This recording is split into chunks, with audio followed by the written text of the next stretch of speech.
हर हर महादेव। एक ग्वालिन एक संत को पानी पर घसीट रही थी। आइए समझते हैं किस कारण से। गलती था संत के या गलती थी ग्वालिन की। कथा के माध्यम से इसे समझते हैं।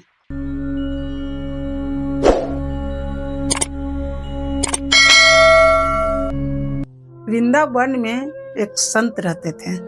एक मंदिर में पूजा पाठ करते थे। उस जमाने का बात है जिस जमाने में पैसा का कोई ज्यादा महत्व नहीं था। अन्न से ही सारा काम हो जाता था। अन्न लोग उपजाते थे, अन्न से ही शादी विवाह जो भी अनुष्ठान होता था अन्न से ही पूरा हो जाता था। उसी गांव में एक ग्वालिन अपना मटका में दूध दूह के वो जाती थी मथुरा बेचने।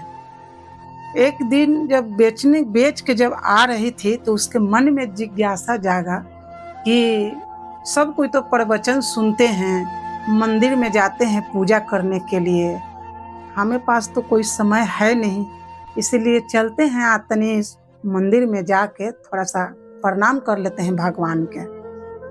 गए प्रणाम करने मंदिर में तो संत जो थे वो प्रवचन सुना रहे थे, कह रहे थे कि जिसके पास समय नहीं है सत्संग में जाने के तो वो अपना सारी काम धंधा करके जब समय बचता है तो थोड़ी देर बैठ के भगवान को ध्यान करना चाहिए, क्योंकि ईश्वर ही इस जगत में भेजे हैं।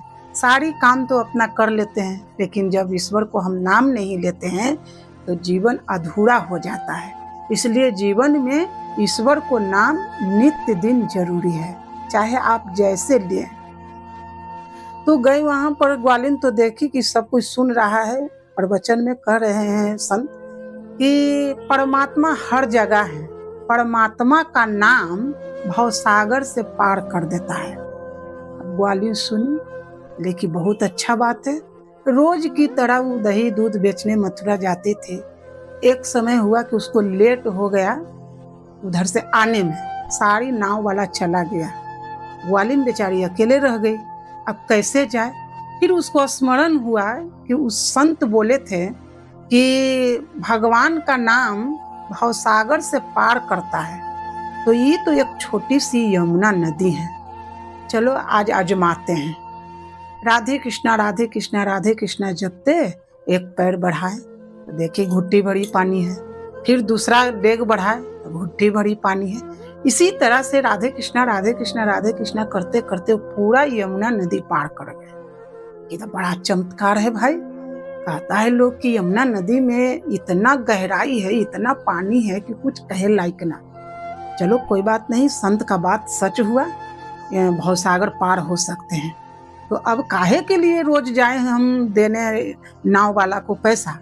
आज से अब हम अपने यमुना नदी पार करेंगे और जाएंगे जी। उस दिन से ग्वालिन रोज मटके पर, पहले तो 2 मटका 3 मटका ही ले जाता था दूध दही।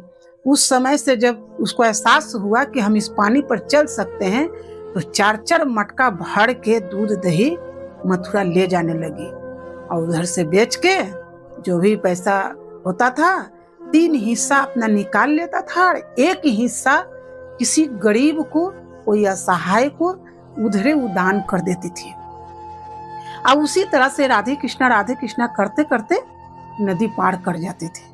एक समय क्या हुआ कि उसके पास पैसा कुछ जमा हो गया। उसका मन में जिज्ञासा जागा कि जिस संत के कहने के बदौलत हम नाव के पैसा बचा सके हैं तो काहे ना हम उस संत को अपने घर पर बुला के और उन्हें भोजन कराए। अच्छा बात है। जब गए दूध बेचने के लिए, जब उधर से आ रही थी तो सबसे पहले मंदिर गए। मंदिर में कही कि महाराज हमारे घर कल पधारी है, इसलिए बेटी तो आपको हम भोजन कराना चाहते हैं और कुछ दान दक्षिणा देना चाहते हैं, क्योंकि आपका ही वचन से हमें ज्ञान हुआ है और हम इस यमुना नदी में चलकर मथुरा तक जाते हैं, हमको नाव के पैसा बचता है। कि बहुत अच्छा। संत बोले कि बोल रहा होगा ऐसे ही, नदी में थोड़े ना कोई जाएगा ऐसे। ठीक है। कल हुआ, गए बुलाने के लिए, आए, कहाँ है बेटी नाव? बाबा नाव के क्या जरूरत है, चलिए ना कुछ दूर आगे। ठीक है। आगे बढ़ी, लेकिन बाबा उतरिए। अरे नहीं नहीं नहीं, पागल तो नहीं हो गई हो? यमुना में इतना गहराई है, इतना बहाव पानी है, हम बूढ़ा हमारा शरीर है, हम बह जाएंगे तो क्या होगा? नहीं नहीं नहीं, हम इसमें तैरना नहीं आता है हमें। बाबा तैरना नहीं है, आप तो ईश्वर के परम भक्त हैं। नित्य दिन लोगों को रास्ता बताते हैं, सत्य के मार्ग पर चलाना सिखाते हैं, सबको ज्ञान देते हैं, भक्ति के बात सिखाते हैं। फिर आप क्यों डर रहे हैं? अपने भगवान पर विश्वास नहीं है? अरे विश्वास है हमें, लेकिन कोई जानबूझ के अपना जान देने के लिए अगर इनमें कूद जाए, काहे के बहादुरी? तुम हमको भोजन कराने के लिए लाए हो कि हमको जान मारने के लिए लाए हो? नहीं बाबा, ऐसा कुछ नहीं है। ठीक है, आपको डर लग रहा है, मेरा हाथ पकड़िए। और जितना आप समझ रहे हैं उतना यमुना में पानी नहीं है। उस संत ग्वालिन के हाथ पकड़े और पकड़ के उतरे यमुना नदी में। जब भर ठेवना पानी में गए तब तक ले तो ठीक है। अब ग्वालिन राधे कृष्णा राधे कृष्णा राधे कृष्णा कर रहे हैं, उनको भी करें। बाबा आप भी कहिए। आप तो इनका डर से कौन कहे राधे कृष्णा, प्राण निकल रहा है। अरे बाप रे बाप, बाप रे बाप, हमको ये जान मार देगा, हमको ये जान मार देगा, पूरा करे। बाबा ऐसा कुछ नहीं है। और उनका हाथ पकड़ के राधे कृष्णा राधे कृष्णा राधे कृष्णा करते करते करते घसीटते घसीटते घसीटते घसीटते वो यमुना के पार हो गई, अपने घर तक चली गई। वहाँ गई तो कपड़ा दिया बाबा को अपने हाथ से सब बाल उल पोछे, उनको कपड़ा पहनाए, चटाई बिछाई, उसके बाद बैठाए। अब भोजन परोसे। लेकिन बेटी पहले हमको सांस लेने दो, तब हम भोजन करेंगे, क्योंकि हमारा शरीर में जब तक हम यमुना नदी में थे हमारा शरीर में प्राण नहीं था। लेकिन कोई बात नहीं बाबा, ठीक है, थोड़ा सा नहीं, आप आराम कर लीजिए। बाबा 10 मिनट बैठे, उसके बाद पूछे कि बेटी ये सब तुम कैसे करते हो?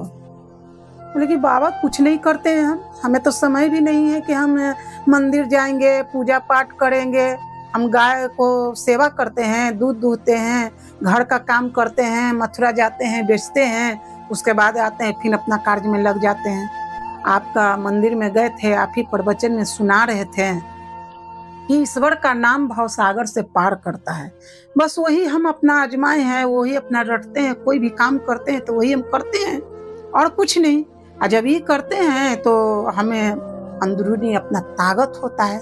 मन में भी जिज्ञासा आया कि हम जब कमाते हैं तो ईश्वर हमारे लिए ही नहीं खाली दिए हैं, इसमें से भी हमें कुछ दूसरों के लिए भी सोचना चाहिए।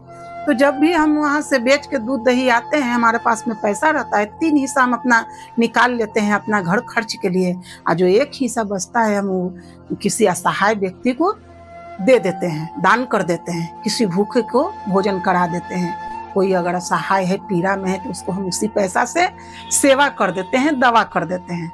बस यही तो हम करते हैं और कुछ नहीं करते हैं हम। बोले कि बेटी आज से हम तुम्हारे गुरु नहीं है, तू ही मेरा गुरु है, क्योंकि तूने भक्ति का अर्थ जाना।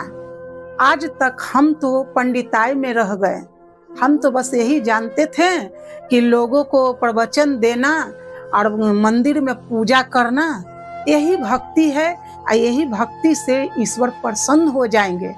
लेकिन आज तू हमको आँख खोल दिया है बेटी कि वो भक्ति झूठा है, और जो तू भक्ति करती है यही सही भक्ति है। आज से जो तू भक्ति करती है वही भक्ति हम करेंगे। ग्वालिन बोली कि बाबा ठीक है, ये भक्ति कीजिएगा, लेकिन प्रवचन की भी तो जरूरत है। अगर आप हमें ये बात नहीं कहते कि ईश्वर सब जगह विद्वान है, ईश्वर का नाम लेने से भवसागर पार हो जाता है, तो हम कैसे जानते हैं और ये कैसे हम अपनाते हैं, कैसे हमारे ये कर पाते हैं? ठीक है बेटी, तो तुम आज्ञा दो। तो हम कौन होते हैं बाबा आज्ञा देने वाले? ये नहीं बेटी, आज से हम अपना तुमको गुरु बनाते हैं। लेकिन ठीक है, वो आपका अपना मन है, लेकिन हमारा गुरु तो आप ही हैं। आप जो कर रहे हैं बाबा कीजिए, लेकिन इसमें शुद्ध कर लीजिए कि हर इंसान के बराबर देखिए, सब में ईश्वर हैं। जो जैसा है, न छोटा है, न बड़ा है, न ऊंचा है, न नीचा है, ना कोई धनवान है, ना कोई गरीब है, सब एक समान है। हम अगर जिस दिन अपने नज़र से सब जीव में ईश्वर को देखने लगेंगे, उसी दिन मेरा जीवन सार्थक हो जाएगा। हमारा नजरिया के ही दोष होता है। हम सोचते हैं कि ईश्वर भगवान आदमी में होंगे, ईश्वर भगवान कोई धनवान है उसमें होंगे। हमको जिससे लेना देना होता है, कोई हमको कुछ अगर दे रहा है तो हम उसी को समझते हैं कि यही भगवान है। ऐसा कुछ नहीं है, सब में भगवान विद्यमान है। हमारा कथा आपको अच्छा लगा हो तो हम बहुत कृतार्थ होंगे और खुश नसीब है कि हमारा आप वीडियो देख रहे हैं, कथा सुन रहे हैं। और जो हमारे वीडियो कथा देख रहे हैं, सुन रहे हैं, उसके लिए सब कोई के भगवान से प्रार्थना करेंगे, सब कोई खुश रहे, सुखी रहे, स्वस्थ रहे, मस्त रहे। हर हर महादेव।